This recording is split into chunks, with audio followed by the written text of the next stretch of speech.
boa noite a todos agora. Eu vou usar o microfone só por conta dos ventiladores, porque como nós costumamos gravar esses momentos de conversa, os ventiladores abafam o som e na gravação não sai. Então, embora aqui seja um ambiente pequeno, em princípio eu não precisaria usar o microfone, mas a gente usa para ficar bom na gravação. Então sejam todos muito bem-vindos a essa casa. É com muito amor, com muita alegria que a gente recebe a todos. E eu uso a gente porque eu participo aqui do ED, me considero um trabalhador da casa. Aqui eu estou em casa, né, Thaís? Com o pessoal aqui, eu me sinto em casa. Então, eu me sinto como se eu estivesse recebendo a vocês encarnados, aos desencarnados que aqui também se encontram hoje, em número muito maior do que nós, encarnados, né, para aproveitar esses momentos de reflexão. Todo momento na casa espírita a gente começa com uma prece. Então eu vou convidar agora a todos, aqueles que se sentirem assim confortáveis, que fechem os seus olhos, elevem os seus pensamentos ao alto, inicialmente para agradecer a oportunidade de aqui estarmos reunidos em nome de Jesus, para aprendermos um pouco mais sobre os seus ensinamentos, para refletirmos sobre aquilo que Ele nos trouxe há tanto tempo que só agora nós começamos a compreender. Obrigado, Senhor, por essa oportunidade. Quanto tempo foi preciso para que aqui chegássemos? Muito obrigado, Senhor. E que hoje nós possamos sair dessa casa de luz, de oração, um pouco melhor do que quando aqui chegamos. Que todos nós sejamos abençoados, aqueles a quem amamos, aqueles que não puderam aqui estar, que também recebam essas bênçãos de luz que caem sobre nós. Que assim seja. A proposta de hoje é falar sobre um tema fácil, que é o autoconhecimento. Fácil, tranquilo, né? Coisa para criança e para adolescente. Conhece-te a ti mesmo. Como assim? Para que a gente precisa disso? Então a ideia é pensarmos um pouco nessa questão de avaliar se nós efetivamente nos conhecemos. O que isso tem a ver com Jesus? O que isso tem a ver com a doutrina espírita? Por que o autoconhecimento é de alguma forma importante? Seja para nós encarnados, seja para os desencarnados. Então nós vamos começar. Eu gostaria de começar fazendo algumas perguntas aqui. Se eu fizesse rapidamente algumas perguntas, antes da gente entrar no tema aqui. Quem é você? Fernando. Você? Domingos. Quem é você? Eu sou espírita em evolução. Espírita em evolução. Muito bem, esse aqui já é uma hora que está saindo. E o Jefferson, o que eu estou te vendo? Você é o Jefferson? Isso. Então tá bom. Quem tem carro aqui? Bicicleta? Moto? Casa? Sapato? Ninguém tem sapato, vocês estão mentindo, né? Todo mundo aqui está de outro sapato ou de tênis. Ok. Calçado. Muito bem. Boa noite. Quem tem óculos aqui? Também tem pessoas que têm óculos aqui, não tem? Agora eu vou fazer uma pergunta um pouco mais pessoal. E aí vocês podem responder para vocês mesmos, ou vocês podem se manifestar também. Quem já perdeu alguém aqui? Algumas pessoas. Muito bem. Então tá bom. Partindo dessas premissas, a gente vai ver uma cena muito interessante. A série André Luiz, a série que o André Luiz psicografou com o Chico Xavier, são 13 livros, né? O primeiro é o Nosso Lar, virou filme. O segundo também virou filme. E o terceiro, Os Mensageiros, né? E o terceiro, Missionários da Luz, quem sabe vai virar filme? Se for nessa sequência, é tranquilo. Os 13 talvez a gente não enxergue nessa encarnação ainda. Mas mais pra frente a gente vai ver, com certeza. E tem uma cena desse filme, Missionários da Luz, que está no YouTube. Belíssima. O André Luiz, ele estagiava, né? Nos vários departamentos da coluna espiritual em que ele estava. Então, cada hora ele estagiava num departamento. ora no departamento de reencarnação, ora no departamento de socorro aos espíritos sofredores. E como médico, ele era muito curioso, ele é muito curioso, né? Que ele ainda está no nosso lar, trabalhando lá. Ele é muito curioso e ele vai instigando aqueles mentores espirituais que ali estão e que estão ensinando a ele o que é aquilo, como que está acontecendo, como que é a parte espiritual daquilo. E nesta cena, muito interessante, um dos personagens do livro ele se chama Segismundo. E existe um assassinato do passado que ele precisa resolver. E ele precisa reencarnar. A única forma de ele resolver aquele assassinato é reencarnando como filho daquele a quem ele tirou a vida. E aí, eles encontram obstáculos muito grandes para que isso se dê. Porque o casal, o marido, enquanto encarnado, a esposa queria o filho, ele tinha uma repulsa natural pela ideia de ser pai. E a espiritualidade trabalha muito aquilo, não consegue convencer. E aí, na cena em que vai acontecer, agora não vou contar mais, vocês vão ver. Vamos lá.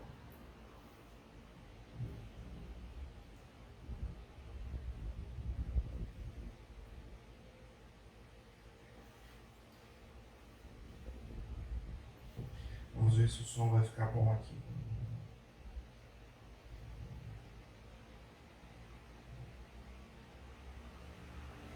Jesus nos ajude com a sua confiança em nosso trabalho, para seu próprio benefício. Use a sua imaginação criadora. Mentalize a forma de um feto. Existem aqueles que reencarnam inconscientes do lado do realismo. Certamente, assim como desencarna na Terra, todos os dias, milhares de pessoas sem a menor noção do que está acontecendo com elas. Só as almas educadas conhecem a sua situação. Os espíritos construtores começaram o trabalho de materialização do perispírito. Ele tornava-se vago e nos luz. Segismundo, agora nos ajude. Mantenha clareza de propósitos, pensamento firme. Sintonize conosco. Busque a forma pré-infantil. Mentalize a sua volta. Mentalize na formação de um feto. Volte a ser criança, cada vez menor, menor, pequenino, pequenino, pequenino.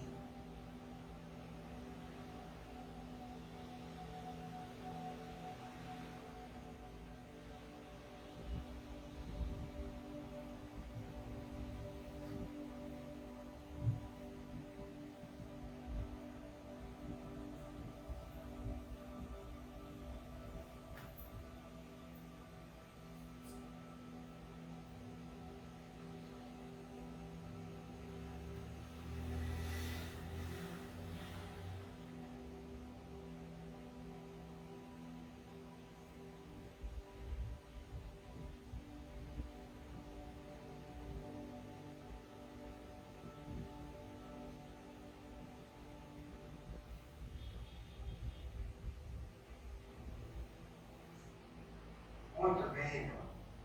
Muito bem. Já sei, André. Você está torturado pelo espírito de pesquisa. Que vimos, porém, é regra geral para todos os casos. De modo algum. Os processos de reencarnação, tanto quanto de desencarnação, variam ao infinito, não existindo, conforme conhecemos, dois completamente iguais. O que eu queria mostrar com essa cena? É uma cena belíssima, está no YouTube. Só colocar assim, reencarnação de Segismundo. E vocês conseguem acompanhar até o final. É muito bacana. Porque daí ela vai até o momento da concepção. É a coisa mais linda, é belíssima. Assim. Só não deixo rolar aqui, que seriam mais de 12, 15 minutos de cena. Mas eu queria focar no fato de que nós somos aquilo. Nós somos aquela energia que foi reduzida a ponto de virar uma célula quase microscópica, ser implantada no útero de nossa mãe e a partir dali se multiplicar aos trilhões. Muito bem. Então a gente começa a pensar o seguinte: aquela energia se chama Fernando. De onde veio esse Fernando? Quantos anos tem esse Fernando? Que ele falou aqui que é o Fernando. O que compõe o Fernando? Eu consigo me compreender enquanto pessoa só olhando para o reflexo que existe de mim no espelho? Nós estamos habituados, como nós vivemos no mundo material, nós precisamos de tudo que é matéria para poder sobreviver. Nós precisamos de tudo que é material para conseguir estar vivos. E como desde pequeno tudo que é material sustenta a nossa vida, a gente cresce de alguma maneira entendendo que nós somos matéria. Está impregnado no nosso subconsciente aqui dessa vida. E aí, mudar um pouco alguns conceitos, às vezes leva uma encarnação inteira, às vezes quando a gente desencarna a gente ainda não conseguiu mudar. Como assim? Do que nós somos feitos? Ser humano, nós podemos dizer que nós somos uma tríade, né? Corpo, espírito e perispírito. Quando Deus nos cria, e aqui abrindo um parêntese, né, a doutrina espírita nos ensina que nós vamos descobrindo as coisas à medida da nossa evolução. Jesus disse, na noite anterior à crucificação, que ele não podia explicar tudo que a gente precisava saber, mas que um dia viria uma doutrina que explicaria, que daria continuidade às explicações que ele começou há 2000 anos, que é a doutrina espírita. E a doutrina espírita, ela diz a mesma coisa que Jesus diz em relação a alguns aspectos. Nós estamos trazendo a doutrina, é uma doutrina coletiva, né? Então por isso que ela não é uma doutrina kardecista, porque ela não é de Kardec. Kardec organizou, foi o gênio que organizou o conhecimento de toda uma coletividade de espíritos. Um gênio brilhante. Então ele mesmo dizia, olha, esse conhecimento não é meu, só estou organizando. E se Kardec falhasse, outros seriam escolhidos para a tarefa. Mas ele não falhou. Ele organizou esse conhecimento, e esse conhecimento nos diz o seguinte: eu vou explicar aquilo que vocês têm condição de explicar, de entender. O que vocês não têm, futuramente entenderão.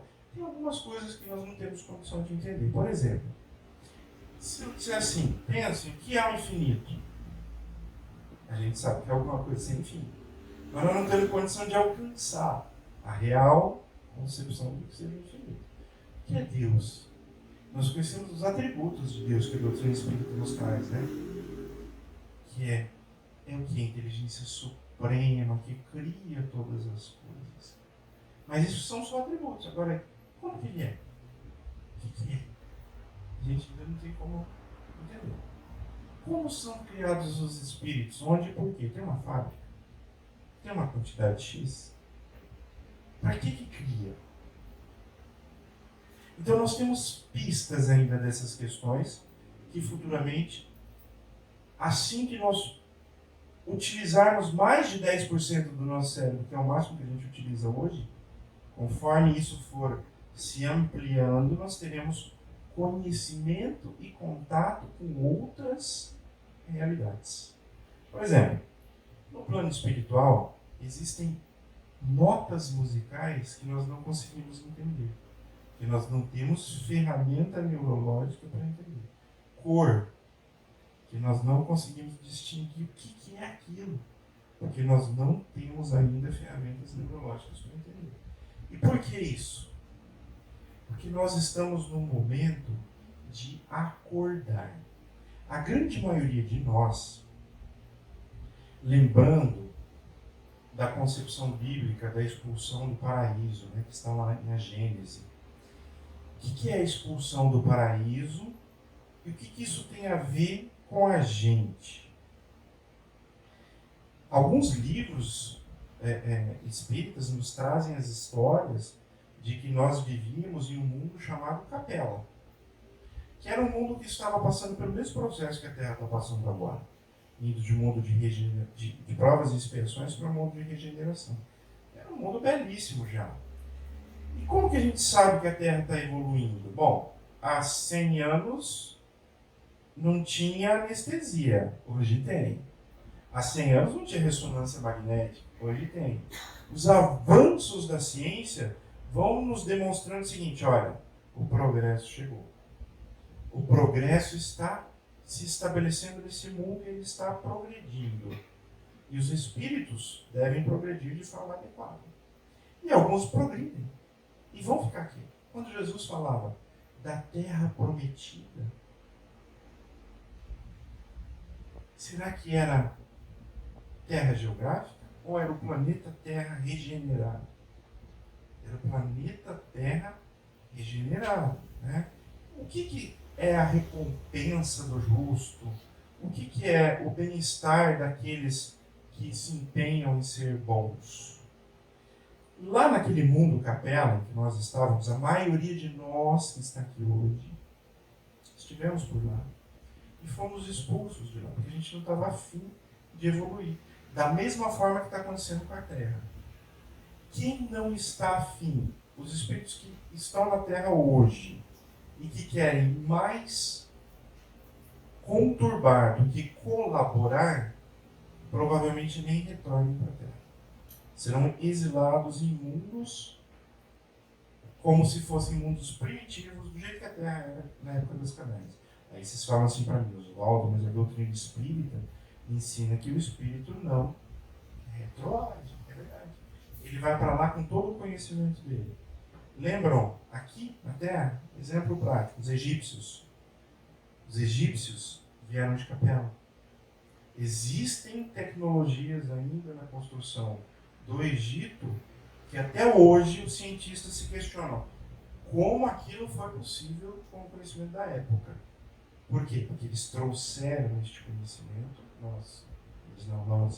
nós trouxemos esse conhecimento de Capela. Então a gente foi exilado com todo o nosso conhecimento. Mas conhecimento e moral, infelizmente, não andam juntos. Às vezes a gente evolui intelectualmente, mas não moralmente. Então, fomos exilados para a Terra. E passamos a reencarnar inicialmente em condições piores, depois em condições melhores. Alguns já voltaram para a Capela. Outros têm uma história muito importante na época que Jesus esteve por aqui. Muitos de nós somos contemporâneos do Cristo. Muitos de nós votamos lá para crucificar Jesus, em vez de soltar para crucificar Jesus e soltar Barrabás. Estivemos por lá. Então, estes somos nós. Pessoas que depois se comprometeram com a doutrina do Cristo, ensinaram o cristianismo meio capenga aí nesses últimos 2000 anos, mas que era o que a gente podia naquele momento, tá? E estamos aqui hoje. Então, por que eu fiz essa viagem? Para dizer, estamos acordando. Nós estamos começando a compreender o que o Cristo quis nos dizer. E a grande ferramenta que a gente tem para isso é a doutrina espírita. A doutrina espírita, ela é muito interessante, por quê? Porque ela tem 3 bases diferentes, que é a filosófica, a científica e a religiosa. Ela é uma religião, ela é uma filosofia e ela é uma ciência. E o que é muito interessante do Espiritismo? O Espiritismo diz o seguinte: se a ciência descobrir algo que a doutrina espírita não sabe, a doutrina espírita vai trazer este conhecimento para dentro dela, a doutrina. Então, ciência e doutrina espírita andam juntos. E a doutrina espírita, a partir do momento que Kardec, em 1870 aí, Livro dos Espíritos, 1857. 57. Tem um branco aqui, né? 1857. Naquele momento, ele já nos diz que haverá um momento em que a ciência começará a validar os postulados da doutrina espírita. E hoje, nós temos a ciência, especialmente a ciência do comportamento, validando esses postulados. Vocês já ouviram falar da lei de atração, que é aquilo que a pessoa quer, a lei do segredo, a lei como você fazer as coisas acontecer a partir do momento que você muda a sua vontade. A ciência estuda isso. A neurociência estuda isso. Então nós já estamos numa época em que o que a doutrina espírita veio nos trazer, a ciência está validando. E aí a gente começa a entender por que o espiritismo ele tem os seus eixos na filosofia, na ciência e na religião. E ele diz o seguinte, o que é muito mais interessante, cativa as pessoas que gostam de pensar. Não acredite em nada pronto. Duvide de tudo. Se você lê alguma coisa e fala, o espiritismo diz isto, duvide. Lá atrás, saiba a fonte. Quem disse. Hoje, por exemplo, é muito comum a gente receber algumas psicografias no WhatsApp e já passa para frente. Né? Leia. Avalie se aquela psicografia está efetivamente de acordo com o que diz a doutrina. Isso que é bacana. É o caráter investigativo da doutrina. E aí, a gente vai entendendo o seguinte, então peraí, eu fui criado, como ali a gente viu na imagem, uma energia. Né? O espírito é uma energia. É uma energia que não sabe nada. Nada. Ele precisa adquirir conhecimentos. E através das sucessivas reencarnações, ele vai o quê? Se preenchendo de conhecimentos. E esses conhecimentos vão fazendo com que ele acerte e com que ele erre. E aí ele vai se preenchendo. E um dos objetivos, nós não sabemos por que Deus cria os espíritos, mas um dos objetivos é para que cada um de nós faça a sua parte na criação divina. Então, cada um de nós tem a missão de ser um co-criador com Deus um dia. E é por isto que nós começamos a entender o seguinte: então quer dizer que eu sou aquela energia que foi criada de forma simples, sem grandes conhecimentos, mas eu tenho um objetivo. Qual é? Chegar à perfeição. Então eu estou olhando aqui, para vários Cristos. Já pensou, custa às vezes, né, Fernando? Legal para dizer assim, eu vou ser um Cristo um dia para o mundo. Vai. Todos nós seremos. Não haverá aquele que já passou pela terra, que cometeu as maiores atrocidades e que um dia não será perfeito. Porque Jesus disse que nenhuma das ovelhas será perdida. Então, aí eu começo a entender algumas coisas. Então eu fui criado uma energia simples, fui vivendo várias encarnações diferentes, fui amealhando conhecimentos. E onde que esses conhecimentos foram? Eles integram o nosso espírito, né? Kardec, ele criou novas palavras, porque a doutrina espírita era uma doutrina nova. Toda nova doutrina exige novas palavras. E ele estudou biologia. Quando ele estudava biologia, ele teve contato com uma semente de pêssego. E a semente de pêssego, ela é recoberta por uma camada fina, como se fosse uma pleura, que se chama perisperma. A semente do pêssego, ela não sobrevive sem o perisperma. Ele cunhou a palavra perispírito a partir do perisperma da semente do pêssego. Então esses conhecimentos que a gente vai adquirindo vai ficando no meu espírito e no meu perispírito. Tá ali. Segismundo, vamos lá, vamos voltar para ele. Ele vai reencarnar, tá? No final dessa cena aqui, os espíritos construtores, porque tem isso lá no plano espiritual, cada um de nós que foi renascer, nós tivemos um mapa genético. E nesse mapa genético, os espíritos responsáveis pela nossa encarnação avaliaram. Bom, o Oswaldo, vou dar lá um problema de obesidade para ele, o pai dele tem olho verde, fortão, grandão, musculoso, mas ele vai ser meio gordinho, porque é melhor para a evolução dele. E foi ali, viu, Thaís? Cada um de nós, os detalhes que a gente ia ter, como a gente ia ser, quais os defeitos, quais físicos, tá? Isso tudo tem um planejamento. Nós temos espíritos construtores que são responsáveis por isso. Isso está detalhado na obra de André Luiz. Se a gente quiser, livros Missionários da Luz, que é de onde saiu essa cena, né?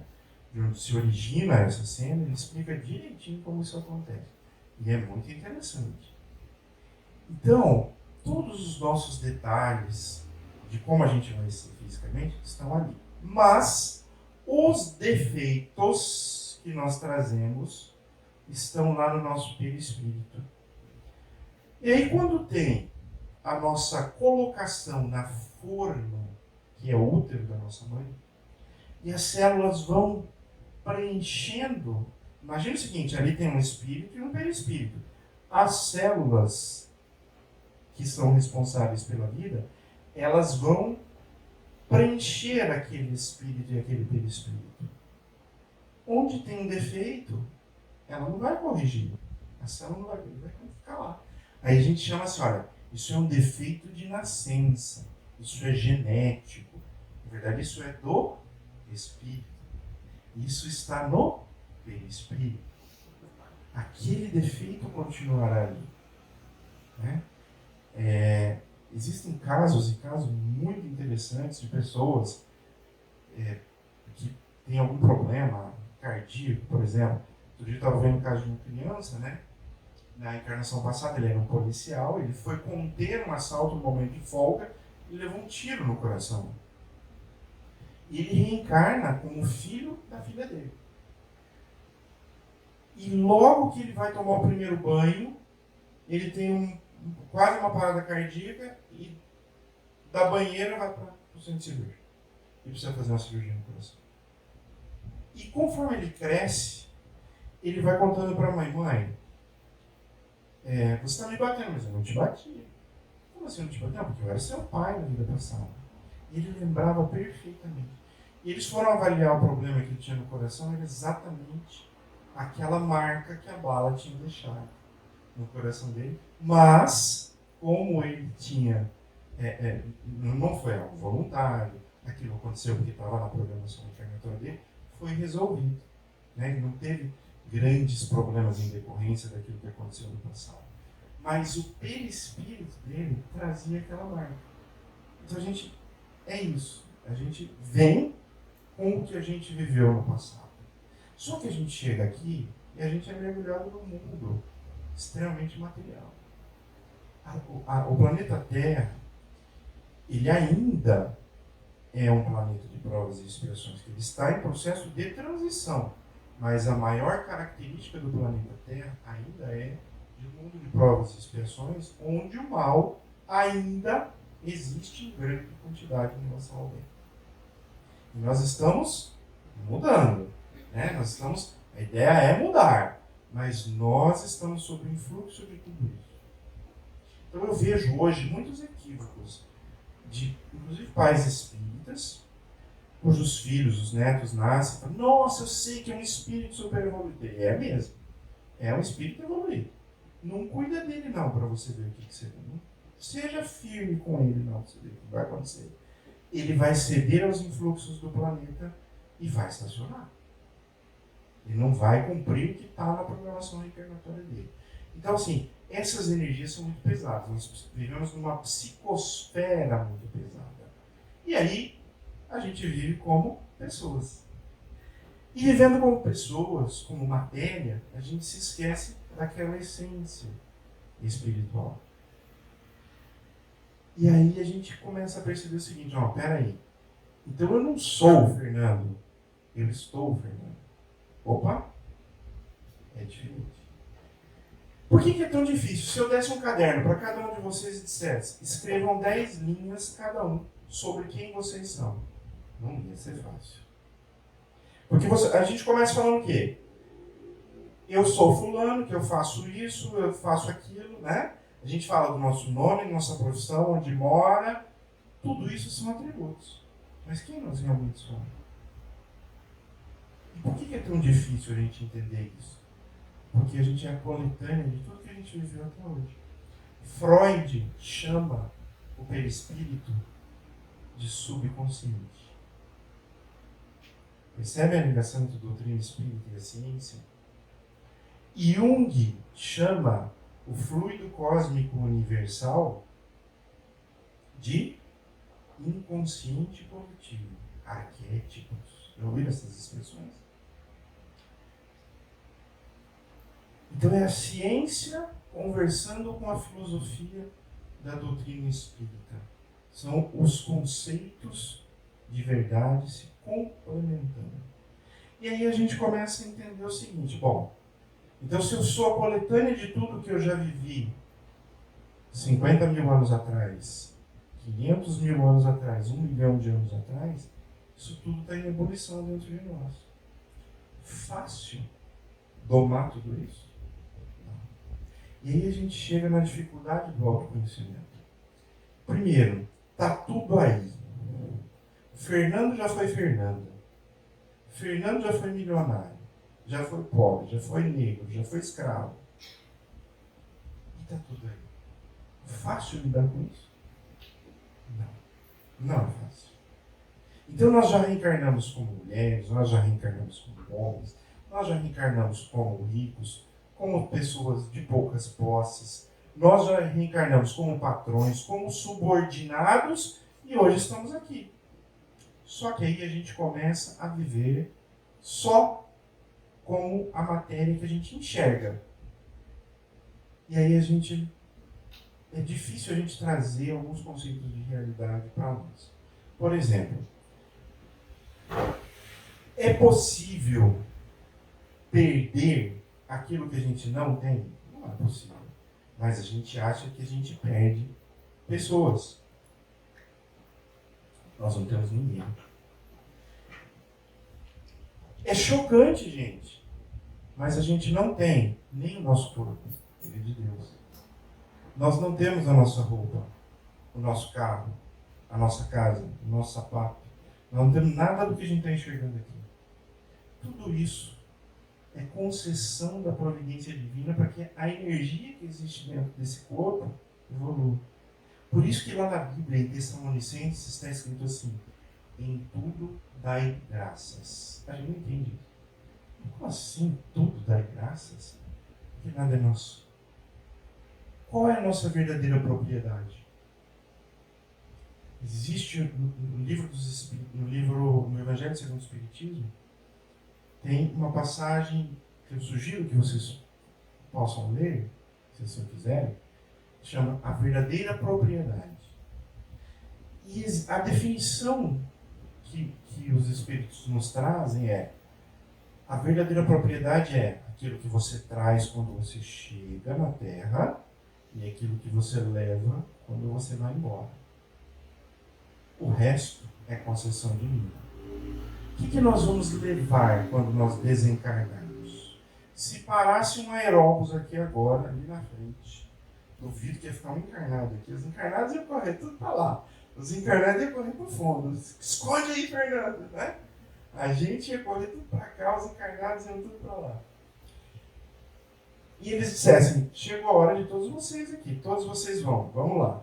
A nossa bagagem, que a gente levaria conosco, nós seríamos considerados no plano espiritual ricos ou pobres? Cada um vai responder para si. Cada um vai responder para si. Porque a gente vive como matéria. A gente não vive como espírito. Às vezes a gente fala assim: porque o meu espírito. Quando a gente fala assim, o meu espírito, significa eu, corpo, tenho um espírito. É o contrário. Nós somos espíritos que têm um corpo. A diferença entre nós e os desencarnados que aqui estão hoje é que nós temos o corpo e eles não. Mas é só isso. Só que a gente vive como se fosse o contrário. Por que Jesus disse: buscai primeiro o reino dos céus e tudo mais vos será acrescentado? Porque a partir do momento que a gente entende que nós somos espíritos, que nós nos abastecemos do que é espiritual, o resto vem de acréscimo, pela bondade de Deus. Nós só sofremos, o sofrimento só existe, enquanto coletividade, enquanto individualidade, enquanto nós necessitarmos dele. Ou para estarmos em paz com a nossa consciência, em função do que fizemos até hoje, ou porque estacionamos e não queremos evoluir, ele vem e nos empurra. Mas se a gente tiver a consciência de que nós precisamos evoluir sem sofrer, não sofreremos mais. Isso que é mudar de mundo de provas e expiações para um mundo de regeneração. É um mundo onde as pessoas têm a consciência de que elas estão ali num processo evolutivo e que a moral tem que andar junto com o intelectual. Então percebam como nós, hoje, se nós imaginarmos que a gente tem coisas, que a gente tem um espírito, a gente ainda não conseguiu entender que nós não temos nada disso. A experiência humana é uma experiência absolutamente individual. Nós nascemos sozinhos e morremos sozinhos. Claro que é uma delícia ter um monte de gente nesse caminho. Só que, no fundo, é você e Deus. E a gente não quer encarar isso. Isto não tem a ver com ser solitário. Isso tem a ver com a grande missão que nós temos. Nós estamos aqui treinando para, primeiro, nos conhecer, nos relacionarmos com a gente mesmo. E a partir do momento que você estiver preparado, ampliar este amor para a família mais próxima. E a partir do momento que você estiver preparado, ampliar este amor para toda uma coletividade. Por que Jesus disse quando foram chamados: sua mãe e seus irmãos estão aí? E ele pergunta: quem é minha mãe e quem são os meus irmãos? O que ele quis dizer com isso? Ele foi grosseiro? Ele desprezou a família dele? Não. Mas ele quis dizer o seguinte: olha, compreendam, eu não estou circunscrevendo o meu amor àqueles que são parentes consanguíneos meus. Mas a gente tem uma dificuldade tão grande de entender isso, que quando a gente está sozinho, a primeira coisa que a gente faz é procurar uma outra pessoa. Porque a gente coloca na mão da outra pessoa a responsabilidade pela nossa felicidade. Isso é errado. Se nós não formos responsáveis pela nossa própria felicidade, ninguém vai nos fazer feliz. E nós também não conseguiremos fazer ninguém feliz. Então, olha o caminho que a gente tem para percorrer. Autoconhecimento, segurar as rédeas da nossa vida, nos desenvolvermos enquanto indivíduos unitários, pessoas, para depois estarmos prontos para uma outra relação. Para depois estarmos prontos para outras pessoas. Para depois estarmos prontos para uma coletividade e um dia estarmos preparados para o que Jesus está preparado. Para amar todo mundo como Ele nos ama. Percebam? Então tudo é um caminhar. Nós saímos do zero. E para chegar à perfeição, para chegar a esse momento que o Cristo está hoje, é que nós estamos aqui. E a gente está começando a entender algumas coisas, algumas fichas estão caindo agora. Depois de 2000 anos que Jesus veio, depois de dezenas de milhares de anos que a gente está patinando. Mas agora a gente está começando a entender o que aquele ser quis dizer. E aí nós estamos começando a acordar. E a gente vai começar fazendo o quê? O que é viver de forma mais espiritualizada do que material? Claro que é imprescindível ter dinheiro. Claro que é bom ter uma casa boa e um carro bom. Ou fomentar a riqueza. Isso não tem absolutamente nada de ruim. Pelo contrário. As grandes provas da humanidade são vinculadas à posse, a ter. Tá? Mas se a pessoa dá uma boa destinação para aquele dinheiro, é maravilhoso, ela cumpriu a missão dela. Vamos pegar aí, ó, Bill Gates, Melinda Gates. Eles são hoje uma das pessoas mais ricas do mundo, que destinam parte da fortuna deles para obras sociais, para desenvolvimento de vacinas em países onde haja doenças ainda, que já tem a vacina, mas que as pessoas não têm acesso à vacina. E inúmeras outras coisas. Então, olha que coisa boa que eles estão fazendo com as posses deles. E nós, de igual forma. A questão é, a gente deixa com que essas posses passem a nos definir. Aí é que está o problema. Então, eu não tenho dinheiro para viver, mas eu vivo para ganhar dinheiro. A gente inverte o valor. A gente coloca na mão do dinheiro a nossa felicidade. Não, eu só vou ser feliz quando eu tiver aquele iPhone 15 Pro Master Plus com banco reclinado e tal, né? Aquele carro maravilhoso, aquela casa, aquela mulher, aquele homem. A gente coloca as nossas felicidades em coisas materiais. Quando na verdade a gente esquece do quê? Que somos espíritos. Por que a gente não se completa aqui nesse mundo? Por quê? Porque a gente busca a felicidade em coisas materiais. E elas são imprescindíveis, volto a dizer. Né? Kardec diz, vivam como os homens da sua época vivem. Não há o menor problema nisso. Até porque se a gente largasse todos os nossos bens e fôssemos viver como pessoas que não têm nada, a gente seria um peso social. Né? E isso não está correto. Nós temos que ser pessoas produtivas, ganhar dinheiro, investir, fomentar a riqueza, ter empregados, ou sermos bons empregados. Mas a gente tem que estar inserido num processo produtivo de coisas boas. O que nós não podemos deixar? Com que isso nos defina. Com que a nossa felicidade esteja na mão do que é material.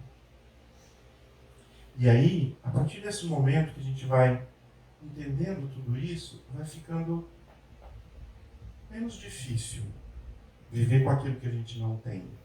Tem pessoas que se programaram para não se casar, não ter filho, não terem outra pessoa na sua vida.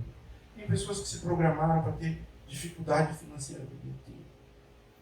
Aí as pessoas vão entendendo como aquilo pode ser melhorado, qual o objetivo daquela prova, por que ele está passando por aquilo. E aquilo vai ficando o quê? Mais leve. Por isso que Jesus falou, olha, o meu jugo é suave, o meu fardo é leve. Significa o quê? Significa, olha gente, vocês vão passar dificuldade, mas como é que vocês vão olhar para essa dificuldade? Com os olhos da matéria ou com os olhos do Espírito? Esse é o diferencial. Aí a gente vai acordando. Aí a gente vai entendendo o seguinte, que o nosso filho não é nosso. Que o nosso pai também não é nosso. Que cada pessoa é uma criação de Deus e você está exercendo ali um papel de co-criador. Se você é pai e mãe, você é co-criador com Deus em relação àquele espírito. Você tem a obrigação de aproximar aquele espírito de Deus, mas ele não é teu. Ele é uma individualidade que tem a história. Seus pais não são seus. Então, quando alguém desencarna na nossa vida, a gente não tem mais aquela sensação assim, perdi aquela pessoa. Primeiro, não perdeu porque não é seu. Segundo, ela só voltou para o plano espiritual. Vocês estão distanciados momentaneamente, um dia se reencontrarão. Então a gente vai mudando os conceitos. As coisas nós vamos deixar de sofrer com a desencarnação de uma pessoa da nossa família? Claro que não. Mas nós não vamos ficar o quê? Desesperados e desesperançosos. Então, essa mudança de olhar, a partir do momento que nós começamos a olhar mais para a nossa essência espiritual, as coisas na nossa vida tomam outro valor, tomam outro peso, tomam outra importância. E aí a gente vai entendendo que saúde mental é você lidar com seus altos e baixos, com o que você tem de ruim e de bom, sem se desorganizar mentalmente demais. A gente é isso. A gente é uma eterna contradição. Porque tudo que a gente viveu aí para trás está aqui dentro. E está lá assim, ó.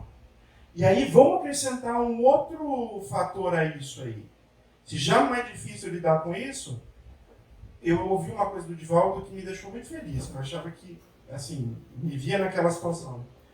Qual é a dificuldade que a gente tem de saber o que é pensamento nosso e o que é pensamento dos espíritos que nós atraímos? Às vezes a gente está numa fase tão ruim da nossa vida, estresse, raiva, tensão, gente doente. Você vai baixando o teu padrão vibratório, você atrai espírito de todo jeito. É uma antena, nós somos uma antena, gente. A sintonia espiritual é um negócio fantástico. Você pensou um negócio, ups, é incrível. E aí, assim, o que é pensamento teu e o que não é teu? Essa é outra missão que a gente tem na vida. Além de nos autoconhecer, saber o que é pensamento nosso e o que é do outro. O que vem externo, o que vem de fora. E daí eu vou conseguindo bloquear, né? E quando eu falo, a gente só é tentado nas nossas imperfeições. Se alguém chegar ali, Thaís, vamos roubar um banco? Vamos roubar um banco? Vamos roubar um banco com espírito? A Thaís vai pensar assim, no máximo. Ai, como eu queria ser banqueira. Não é? Ela vai pensar assim, ai, eu queria ser banqueira para não ter problema financeiro, né, Thaís? Quem não queria? Quem não queria ter um banco para não ter problema financeiro? É o máximo. Agora, se chegar numa pessoa que tem propensão a isso e falar, vamos roubar o banco, o cara na hora. E se eu roubasse o banco? Percebe? A gente é tentado só nas nossas imperfeições. Moralmente é assim que funciona. Os espíritos, eles nos enxergam. É muito interessante, quando a gente entra na casa espírita aqui,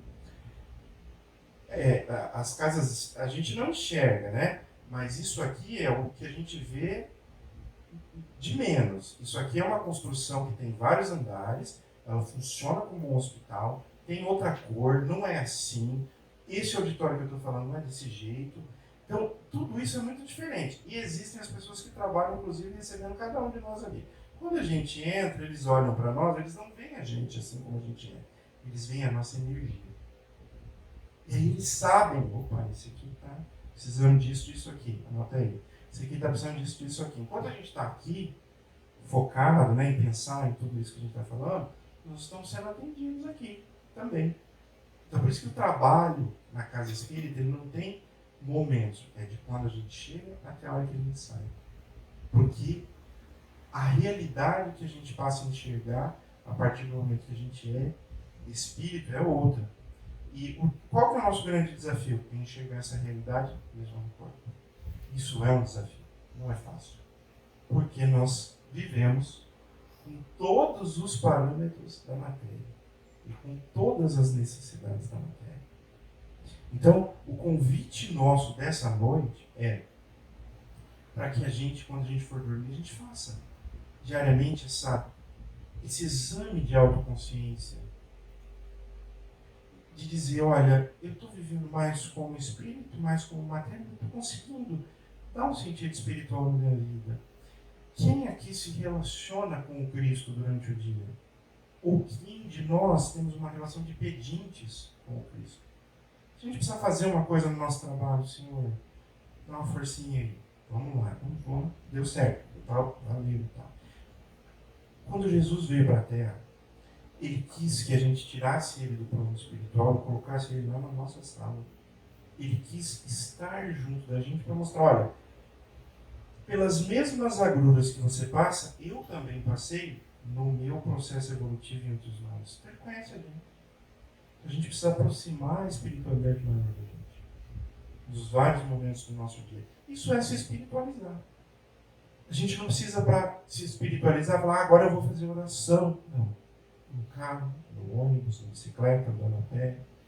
Quando a gente vem para o centro, quando a gente está em algum lugar, quando a gente cruza com alguma pessoa, você mandar um pensamento positivo para aquela pessoa, em vez de julgar. Quando alguém te dá uma fechada no trânsito, você fala, vai com Deus, meu irmão. Falei pro meu filho outro dia, tem 15 anos. Ele falou, eu vou tirar a espada para esse cidadão e não sei o que. Eu falei, meu filho, você tem que aprender o seguinte, sua espada chama o Evangelho segundo o Espiritismo, então, ou a Bíblia. Então você não pode tirar nada, que fica muito bravo comigo. E é absolutamente natural isso, a gente tem raiva. E isso é natural. Tá tudo bem, tá tudo certo, tá tudo no contexto. O nosso desafio é transformar essa raiva. Aí a gente vai se espiritualizando aos pouquinhos. E como é que eu sei quando eu estou melhor? Como eu sei que eu estou evoluindo espiritualmente? Façam essa pergunta para vocês mesmos. Quando o mundo ao redor de vocês estiver desabando, mas o mundo interno de vocês estiver em paz, vocês estão evoluindo. Nós estamos evoluindo. Porque a gente ainda coloca a nossa paz fora. No que está ao nosso redor. Nas pessoas que nos circundam, nos nossos amores, nos nossos afetos e nos desafetos. Nós temos a capacidade de deixar que os nossos desafetos nos desorganizem.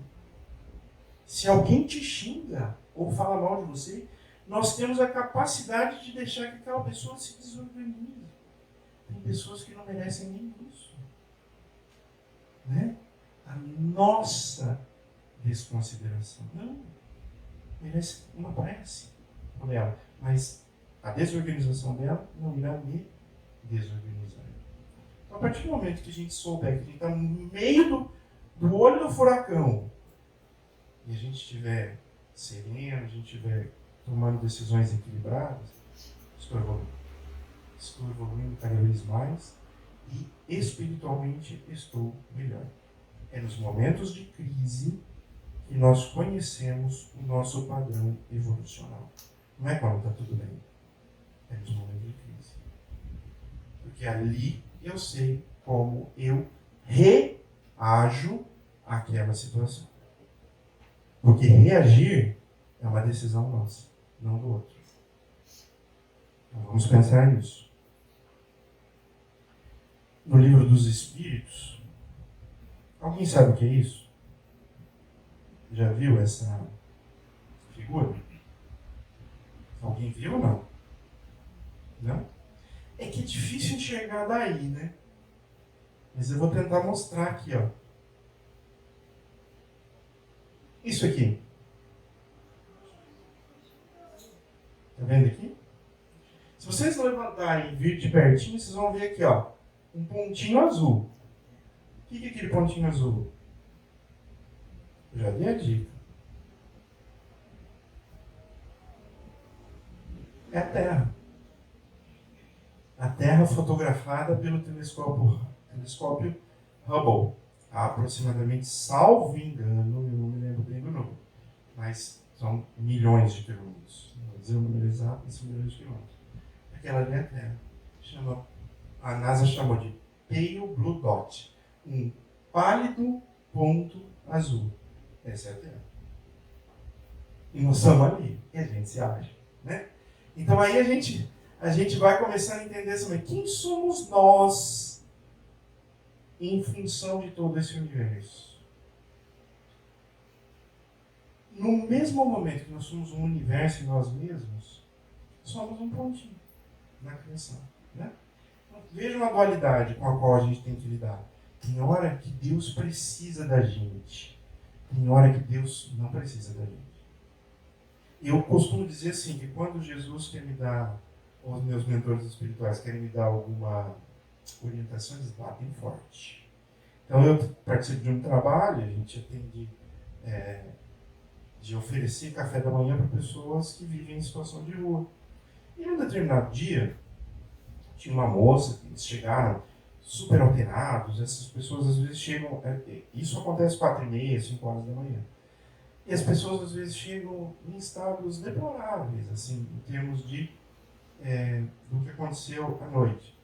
E as pessoas chegam alteradas, então tinha um rapaz que estava ofendendo uma moça, e eles brigaram, e virou um furdúncio, aquela coisa. E aí a gente conseguiu que a briga parasse e a moça saiu. Eu falei, bom, vou lá conversar com ela, né? E aí fui lá, Thaís. Cheguei perto da moça, essa moça me xingou de um jeito. Ela vazou comigo de lá. No que eu tô saindo, um cachorro chegou perto da moça e ela passou a mão no cachorro. Precisava bater tão forte. Naquele momento eu estava abaixo do cachorro, né? Então Deus precisava do cachorro no meu dia. Então a gente tem que entender quem somos nós na ordem do dia. Às vezes Deus nos usa. Porque é assim que Deus age, né? Ele age na vida das pessoas através de outras pessoas. E às vezes ele precisa de nós, às vezes ele precisa de um animal, às vezes ele precisa de uma planta, às vezes não precisa de nós. E aí a gente vai entendendo quem somos nós na ordem do dia. Mas eu já levei cada uma na orelha que olha, vou te falar, não é fácil não. Mas tudo bem, a gente aprende, né? Tem que aprender. Então é isso, eu gostaria, só para a gente finalizar, Thaís, eu quero passar rapidamente, assim, nós estamos falando de autoconhecimento, a série da Joana de Ângeles, né? Ela tem livros maravilhosos, nós temos a internet, que é uma ferramenta fantástica se a gente quiser fazer coisas boas nela. Então tem livros ali que são livros maravilhosos. Um deles, né, Autodescobrimento, uma busca interior. É uma leitura fácil, Joana de Ângeles? Não. É uma leitura densa, mas tem resumos, tem obras que são mais acessíveis, mas tem muita coisa na internet que a gente pode buscar de autoconhecimento. E hoje, a ciência comportamental, ela não fala mais. No passado, nós falávamos de QI. Vocês lembram? Quem é da minha época aqui, tiozão, lembra dos testes de QI, né? Que a gente fazia lá. Eu sempre reprovava, normal. O meu ficava abaixo da média. E era a quantidade de inteligência. Depois, a ciência mudou para a quantidade QM, quantidade emocional. Hoje, não mais. Hoje nós falamos de QS. O que é isso? Quociente de espiritualidade. Isso não significa religiosidade, tá? Espiritualidade e religiosidade são duas coisas que não têm nada a ver uma coisa com a outra. Você pode ser extremamente religioso, mas não ser espiritualizado. Eu convivo com um ateu, que é a melhor pessoa que eu conheço. Você fala para ele ser espírita e ele não sabe. É a melhor pessoa que eu conheço. Em termos éticos, em termos de amor ao próximo, amor a si mesmo. É uma pessoa de um quilate e ele é ateu. Eu falo para ele que você não é ateu, coisa nenhuma. Você é espírita, você não sabe. É o quociente de espiritualidade. Como é que a gente sabe se a gente tem esse quociente alto ou baixo? Aperta esse papel aqui para mim, Fernando, por favor. Amassa ele, por favor. Amassa esse plástico aqui para mim, por favor. Obrigado. Qual dos dois está retornando à sua forma anterior? O papel ou o plástico? O plástico. Sabe como chama isso? Como? Resiliência. Isso aqui é uma característica que a psicologia emprestou da física, para dizer o seguinte: isso aqui acontece com a gente. A vida vai fazer isso aqui com a gente, ó. Ela vai te amassar. Através dos problemas, falecimentos em família, perda de trabalho, traição, amores que não se completaram, e por aí vai. A diferença do quem tem um quociente de espiritualidade maior é qual é a capacidade que você tem para voltar para o teu centro mais rapidamente. Algumas pessoas são amassadas e ficam a vida inteira aqui. Não voltam. Outras retornam. Então, para que nós saibamos em que momento estamos, vamos avaliar. A gente está apregado aos sofrimentos que aconteceram conosco lá no passado? Ou a gente está tocando a vida em frente e fazendo as pazes com o nosso passado e melhorando o nosso quociente de espiritualidade? São perguntas que eu gostaria que nós saíssemos daqui hoje com elas, nos provocando. Meu objetivo aqui não é trazer respostas, mas provocar questionamentos, perguntas, para nós sairmos da nossa zona de conforto. Tá bem? Então agora, para a gente dar continuidade aos trabalhos, nós temos passe, Thaís? Teremos? Então vamos fazer uma prece de agradecimento por esses momentos que aqui estivemos sendo atendidos pela espiritualidade maior, nós, os encarnados, e assim também os desencarnados. Obrigado, Jesus, por essa oportunidade de pensarmos um pouco mais a respeito daquilo que precisamos alterar em nossas consciências, daquilo que precisamos compreender, Jesus. Que nós possamos ter sempre acesso à sabedoria, Jesus. Se pudermos pedir uma ferramenta que seja desenvolvida em nosso íntimo, é a sabedoria. Para que nós sempre saibamos avaliar aquilo que precisamos mudar para sermos e vivermos de uma forma mais espiritualizada neste mundo material, Jesus. Que tuas bênçãos recaiam sobre todos nós, Senhor, hoje e sempre. Que nossos caminhos sejam abençoados, os nossos familiares, os nossos amores, os nossos amigos e daqueles que se consideram também nossos inimigos, e daqueles a quem nós consideramos como inimigos. Abençoe-nos a todos, Jesus, dando-nos a sabedoria de a cada dia melhorarmos um pouco mais em relação ao dia anterior. Que a paz esteja nos corações de cada um de nós. Que assim seja, Senhor. Muito obrigado.